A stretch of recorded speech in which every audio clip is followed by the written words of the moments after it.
Hey, everybody, welcome to this week's episode of Pensado's Place. It is great to see you. Genelec is doing some really amazing things, both with their speakers and their brand. We got a couple folks here to tell you about it. Will Eggleston and Paul Stewart, you'll meet in just a minute. Amazing. Also, the masterclass of all masterclasses of audio is out. It's called Inside Blackbird. It comes from the mecca of recording in Nashville, really kind of the world.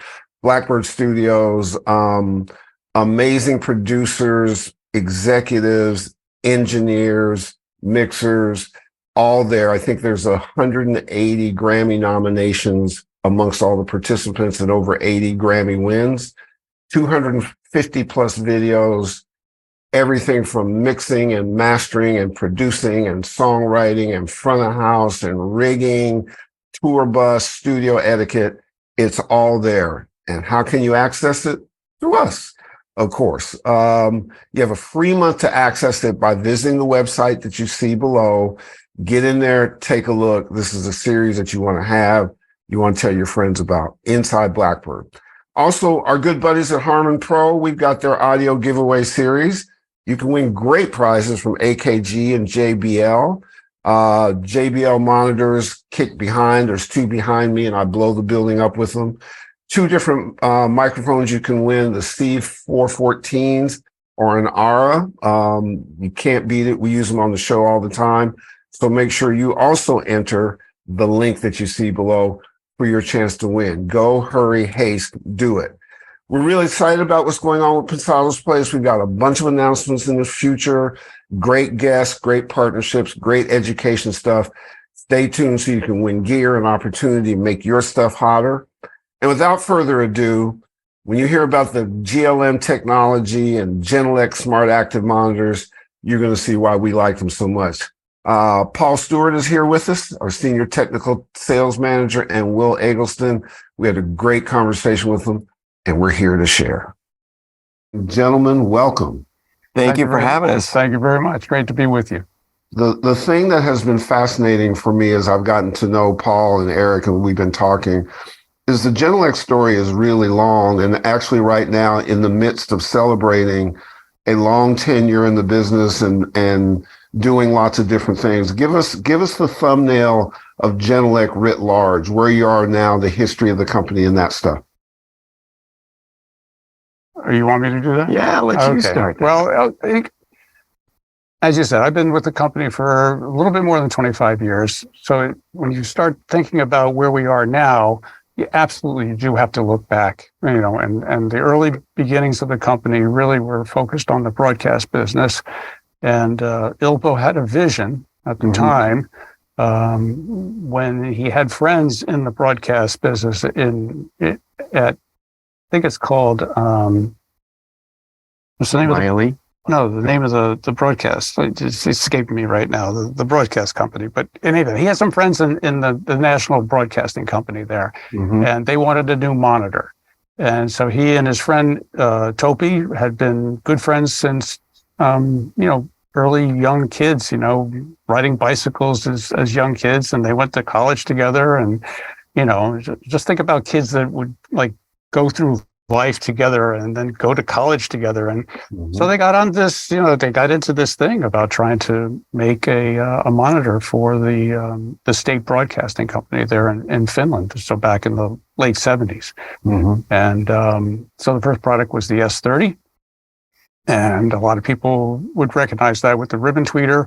And, it just sort of snowballed after that when they got an order for, 40 or 50 or 100 pieces or whatever it was. And they had to figure out how to start manufacturing. And, it was very humble beginnings.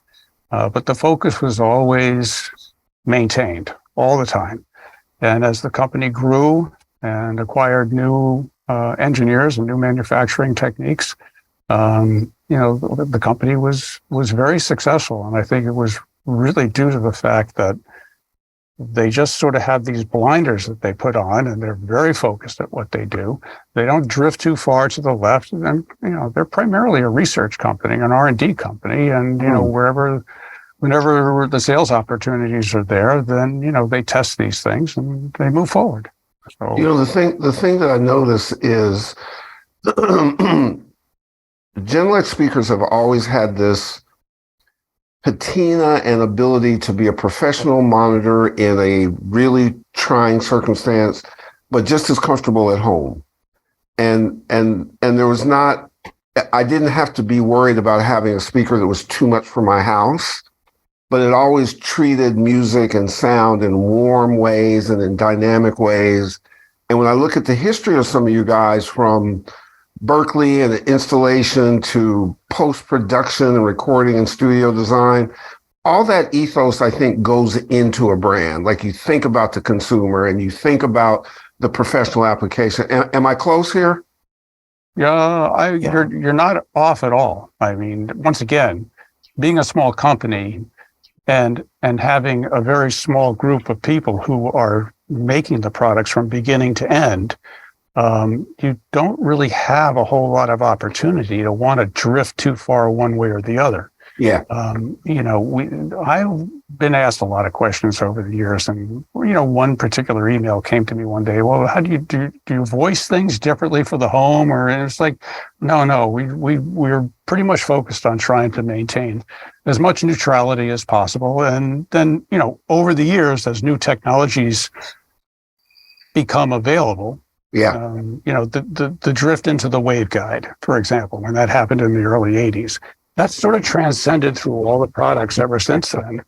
And, so it's, once again, it's being a small company, you just have to maintain a very strong sense of focus. Yep. And so, and I think people will find that there's enough variability, given the dip switches that have always been on the products ever since the day one, because that was one of the things that the broadcasting company was very solid on. They wanted to have a speaker that could be used in many different types of environments, whether the room was small, whether the room was big, whether it's being used for voice, whether it's being used for orchestral recordings, rock music, whatever was happening in Finland during the late 70s.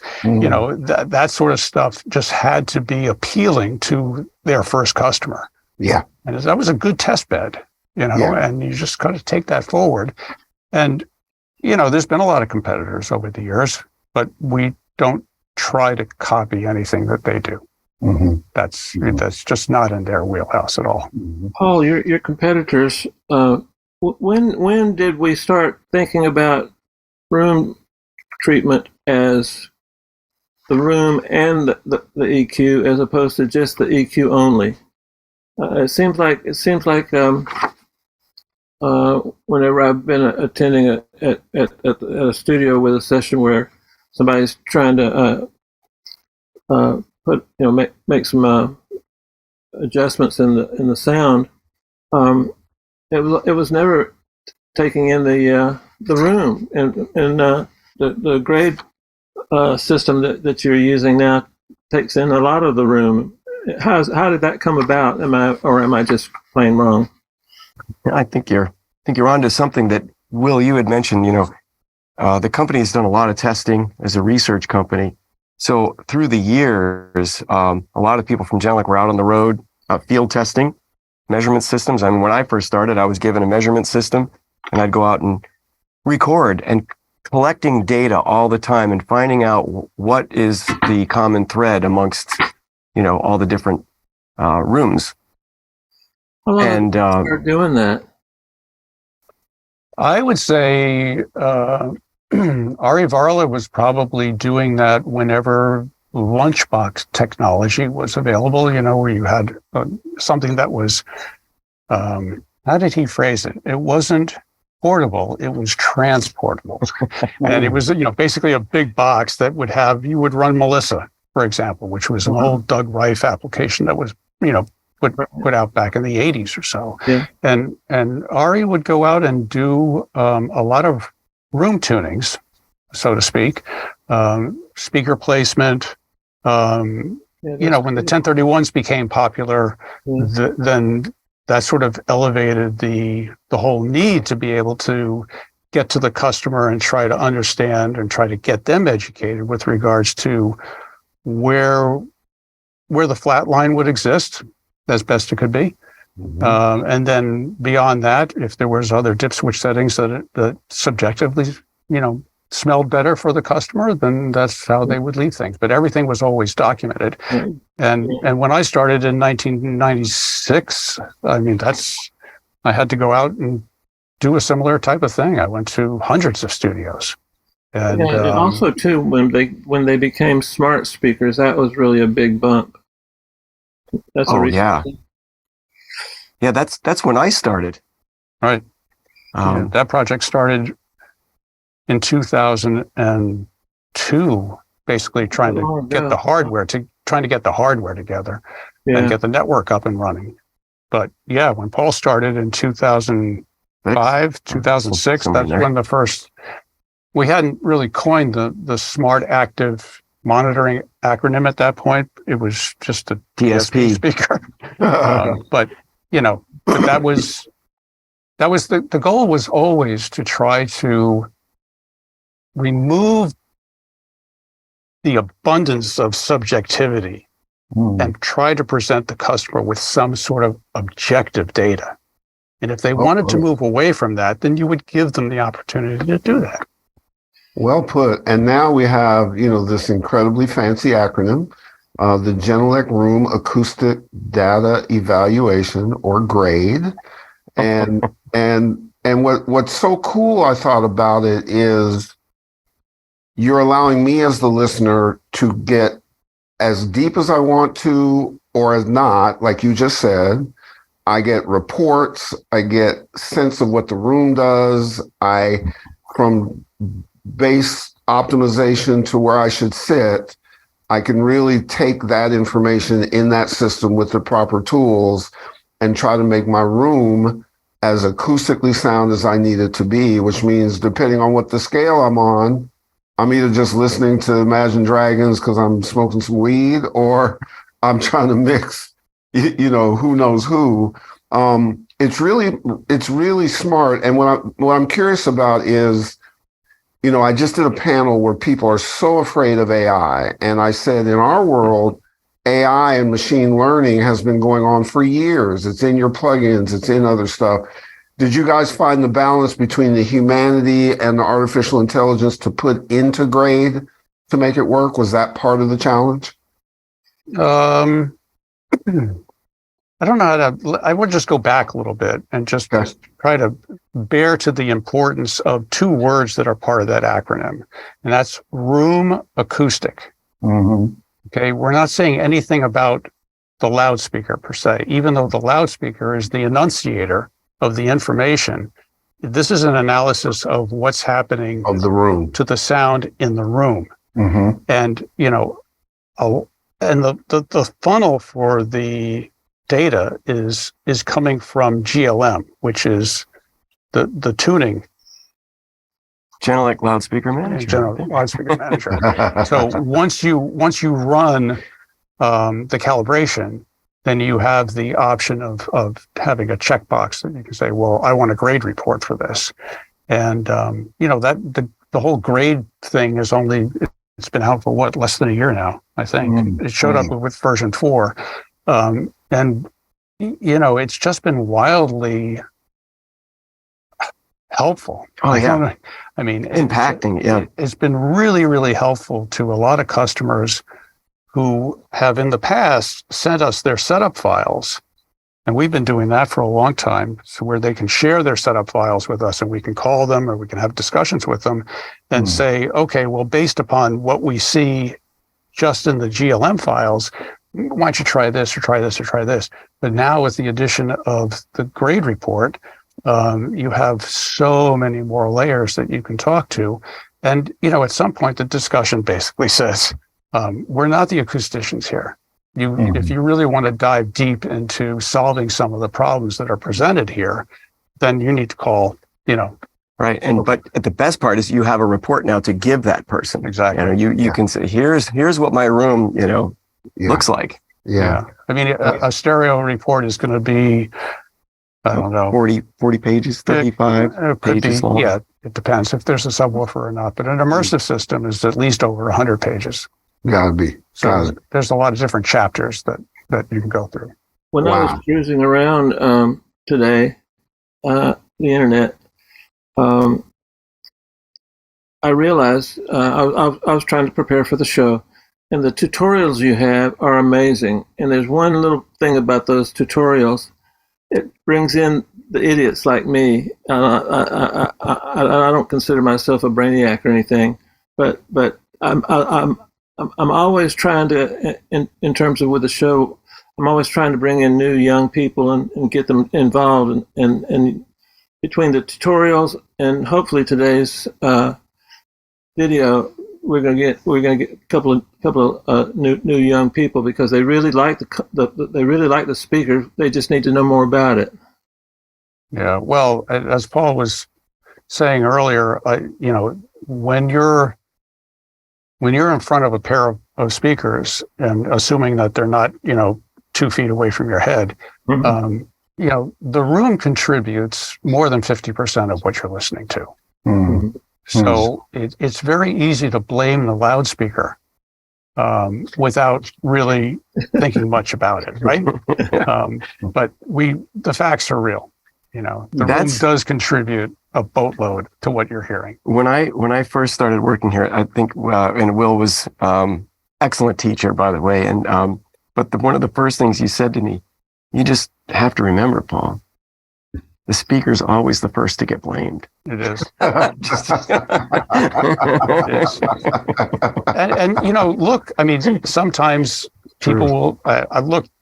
I'd be the first to tell you, I have gotten some setup files where the tweeter was missing.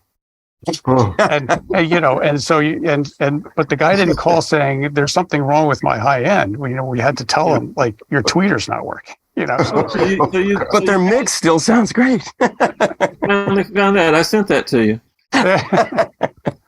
Well, there's look, I mean, audio does not have to be difficult. It really doesn't. But it's perplexed by a ocean of people who think they know more than they really do.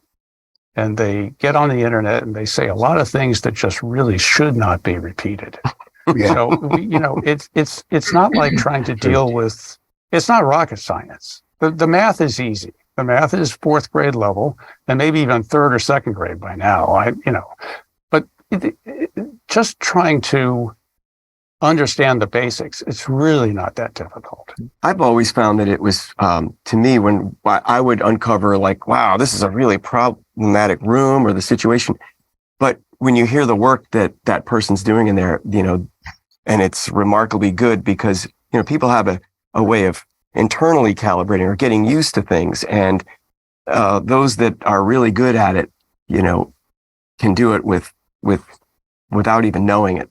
Well, Yeah. right. I mean, I for years, people would, well, Dave, you can relate to this. In the early days, you'd start mixing and you'd have no idea whether or not it was right or wrong.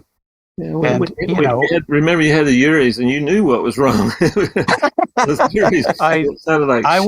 I worked with a guy, Gary Ham, in Atlanta, and I actually watched him track a record on Oratones. Mm-hmm. Mm-hmm. And by the time it got to the mastering engineer, it was so perfect. So there's a guy who could decimate more than 50% of what he heard, and probably was just looking around to see whether or not people were tapping their feet. Right. But sometimes it's that organic, I think. Yeah. I think, usually when we're blessed to be in a position to give talks to students and other folks. And I know from my chair, I'm always, and Dave too, we're always saying, don't forget your gut, don't forget your ears, don't forget the things that make you move. Don't forget that this is about emotion and feel. Mm-hmm. Don't let the technology use you, use it.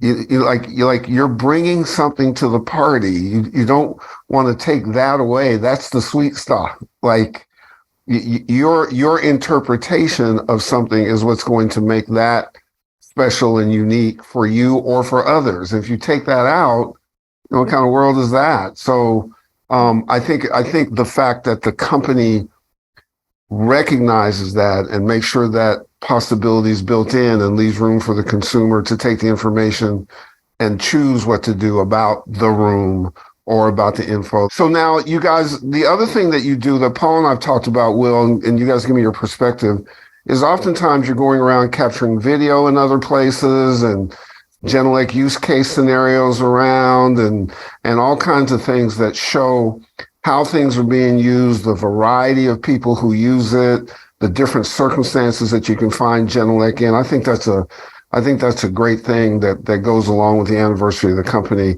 So, because I think when people see it being used, it's different than being told how to use it. Fair? Absolutely. I think in the beginning for me, because when things get really technical, it's nice I like to say the words, dummy it down so that, and not to insult anything or anybody, but it's such a visual. I can be dumbed down. I'm okay. Yeah, I live there. So, well, I was just going to say over the last few years, once the pandemic hit, we were forced to do things differently. Yeah. And technology really gave us, technology really gave us a way to connect with the customer in ways that we hadn't ever thought about doing it before. Mm-hmm.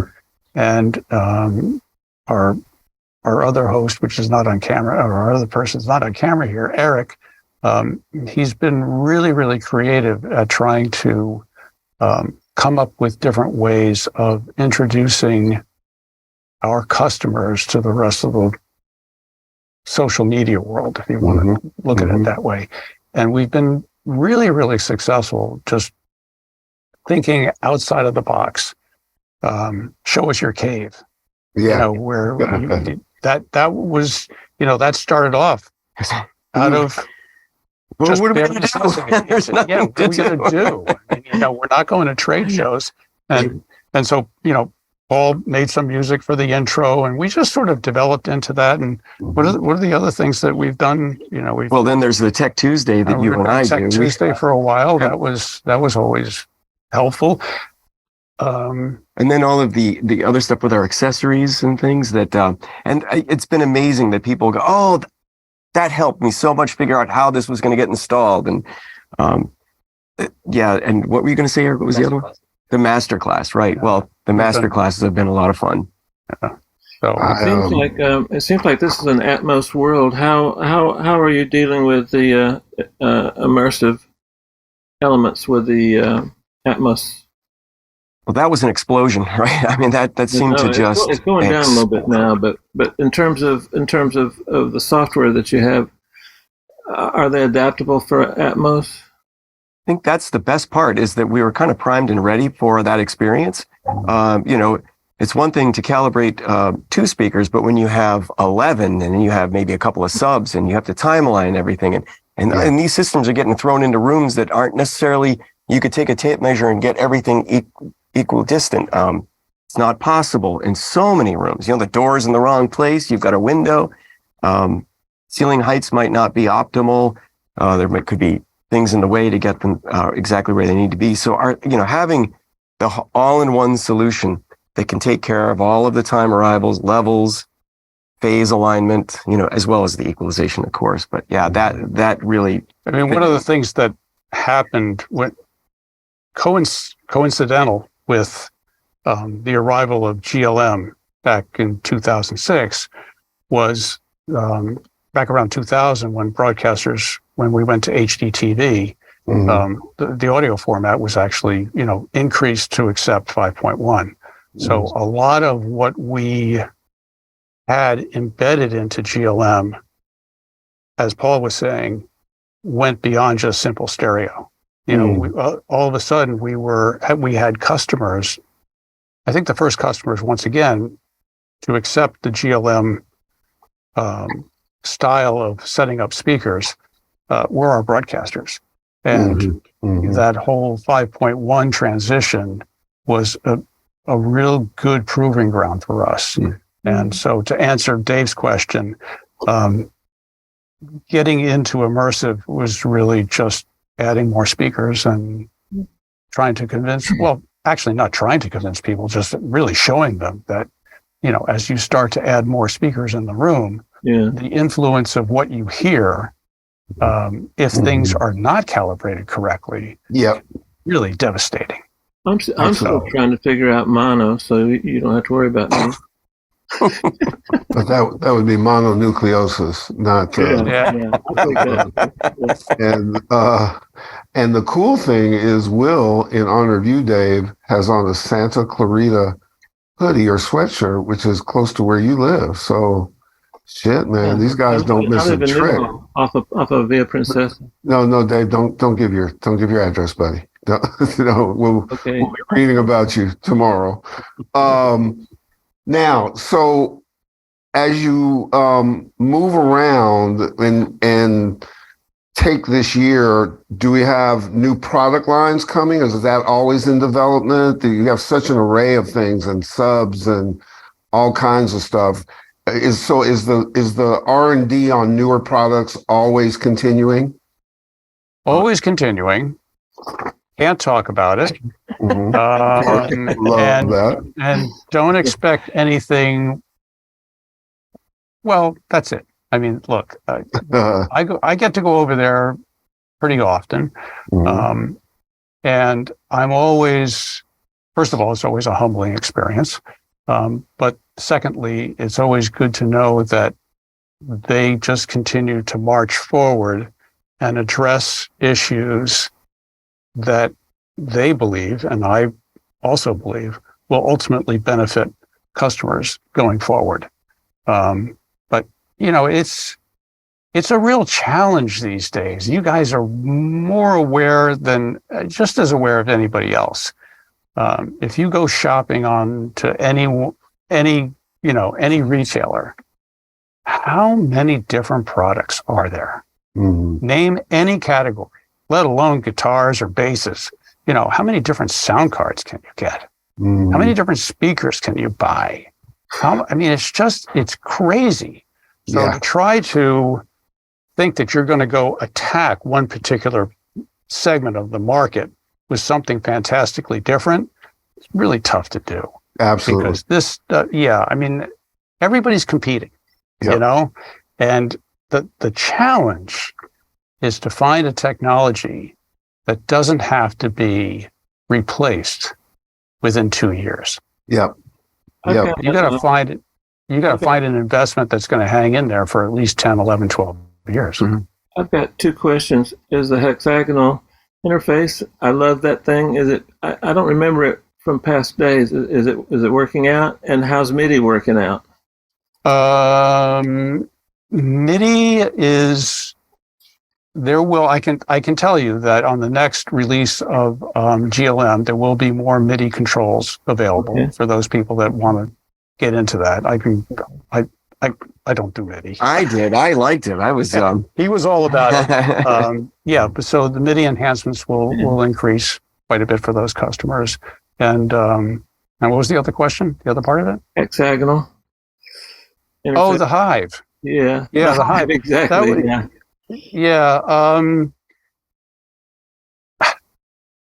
I kind of like the old square thing, but I wasn't in charge, right? So they came up with the Hive, and it was needed. It was needed. It allows you to drag and expand it so that you can have how many speakers on the network? It's a crazy number. It's like 70 or 80 speakers. So they needed a new programming tool, and that programming tool gave us the ability to come up with a new look, and we wanted the look to be able to facilitate bigger monitoring systems for those customers that needed to have them. I recently had it put on my business card too. Oh, good. I love the look of it. I love the look of it. Well, we also now have brought up a different issue because today, when a kid sees you with a business card, you are instantly a senior citizen. It's an e-card. Oh, okay. There we go. Okay. It's actually. I just wanted to make sure we were cool and hip and young. Yeah. No, I left the door open. Okay. Cool. Yeah. In fact, it's so cool. I won't have one. Well, that's he doesn't know how to use it. Just don't have one. I I had a program where you could tap somebody's phone and your information would go over to their phone. And first time I did it, I knocked the guy's phone out of his hand. And I was like, okay, this may not be, maybe you need to take me out of the process somehow. Like, boom, it's like broke his phone. The company's how big? It's not a huge company, right? That's kind of hard to say. I mean, so we have office in Beijing. We have offices. We have an office in India. We have an office in Stockholm. Office here. Where else? Germany. Yeah. And then the home factory itself. Right. I think the whole the sales and marketing side of Genelec is bigger than 100, I would guess. Gotcha. If you talk about all the different offices and the support people and stuff like that. I mean, we have 9 in this building alone. The factory itself, I don't know how many people are there. Way over 100. And the reason I brought it up is specifically for our audience.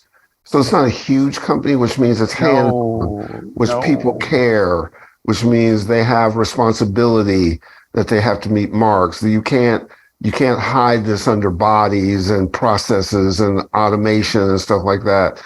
And that makes a difference in what you buy and what you get, how it's serviced, how people respond if there's an issue. That really, when you look at things that way, you can then sort of predict what your experience is going to be, and now you have a speaker that will give you information about your room and what you need to do. So this holistic experience is really, it's 180. And sometimes knowing that you're not just a widget in the supply chain makes a big difference to the decision you make in terms of spending your hard-earned dollars. As Will was talking about earlier, how often can you be that outlier thing? We see it in the podcasting world. We lovingly and respectfully call it, when we first started this, there was nobody. And now we lovingly say there's a lot of Pensado's place after taxes that are out there.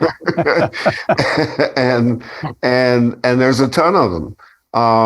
And so you're having to find ways to make sure you differentiate. That's no different than what you guys do and so on and so forth.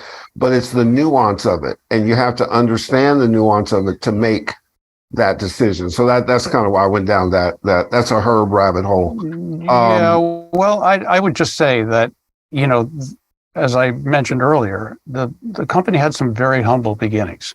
And it's been a family-owned business since day one. And Ilpo, besides being what I would call a true acoustic visionary, he also had his hands in every piece of the puzzle.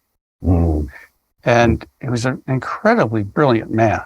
And he was very much willing to share his philosophy. You just wanted to know, as an individual, once you started talking to the guy, and once you start to meet everybody else that works in the factory there, but especially with him, you just didn't want to stop the conversation because the guy was just so engaging, and he was, and it just sort of like comes over you. And I don't really want this to sound too mystical, okay? No, I get it. If you got to understand, it's a small. Look, everybody in Finland's supposedly really happy, but the fact of the matter is, everybody treats everybody else with significant amounts of respect. Oh, so good. That's so good. I mean, it doesn't make any difference which corner of the company you come from. The people, everybody wants to hear what you have to say. That's very true. And I got to tell you both something where there's a corollary between us. I would say that in the beginning of Pensado's place, that's exactly what allowed us to get a lift off, because people wanted to listen to Dave, and because they respected what Dave had to say, and because Dave was giving. Dave was one of the first open source folks way back when engineers had secrets to hide and shit like that. Dave never did. I had the wherewithal to be able to sort of turn it into a thing.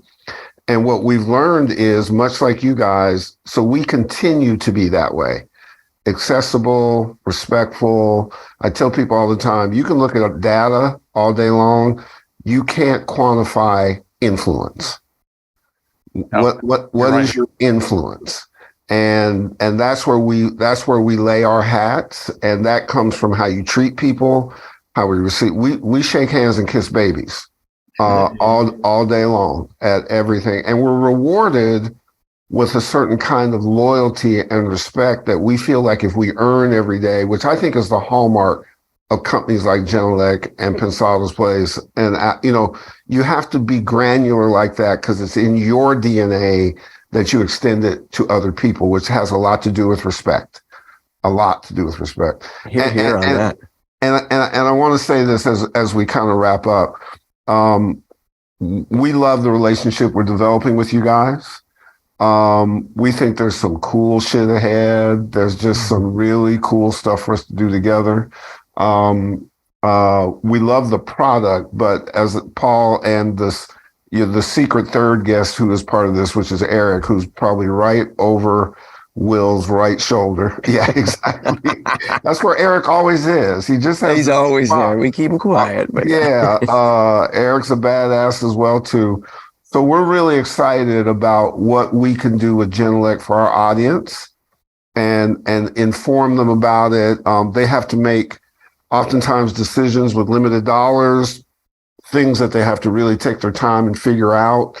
And you will never go wrong with this speaker and these kind of people there. Don't you think, Dave? You think that's accurate? Yeah, absolutely. I might toss in the tutorials. They're really good, and they're universal. They're not just learning about Genelec, but they're universal. I learned some stuff today, and I still showed up. we appreciate that, Dave. Oh, you're welcome. I mean, if we just did this with Herb, that could have been kind of funny. But yeah, and we need Dave to leverage. Aside, they're really good. They are really good. Certain meals have to have a certain kind of spice in it to bring it all the way through. So the Dave spice. Paul and Will and Eric, got to tell you that, Will, you may not know this. You've probably gotten reports, but I think from the first Zoom, this clicked like right from the beginning. no doubt. Yeah, by the second Zoom, we were at proposal, and now here we are. Well, I was sitting over there off camera. Oh, okay. So you knew. You knew.